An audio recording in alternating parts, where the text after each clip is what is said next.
মা বাপ বেঁচে আছে, মা বাপ তোমার ব্যবহারে কষ্টে জীবন কাটায়, আর তুমি এক রাস্তা দিয়ে মসজিদে নামাজ পড়বে আর আল্লাহ বিল্লাহ করে বেড়াবে, আর বাপ মাকে তুমি কষ্ট দেবে।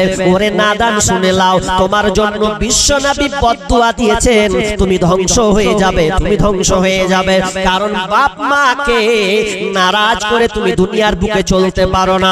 যদি বাপ মা নারাজ হয়, আমি তো মা বাপের ব্যাপারে আপনাকে আলোচনা করব না, তবে শুনেলেন কোরআনে যতগুলো আয়াত আছে, কোরআনে আল্লাহ তাআলা যত বিষয় আলোচনা করেছেন, আমার ক্ষুদ্র জ্ঞানে আমার বিভিন্ন বই রিসার্চ করে আপনাকে যা পেয়েছি আপনাকে বলছে, কোরআনে মা বাপের ব্যাপারে একটা একটা একটা করে যত বর্ণনা করেছেন বুঝিয়ে দিয়েছেন। এই রকম কোন বিষয় অন্য কোন বিষয় এতটা একটা একটা করে বোঝানো হয়নি। কারণ মা বাপ এত দামি জিনিস যে বাপ মা যদি নারাজ হয়ে যায় তাহলে আপনি ধ্বংস ধ্বংস, এবং আপনার কোন ইবাদত আল্লাহর কাছে গ্রহণযোগ্য হবে না। এই জন্য আপনাকে এই বাপ মায়ের খিদমত আপনাকে করতে হবে, কারণ বাপ মায়ের অবদান এতটা আছে।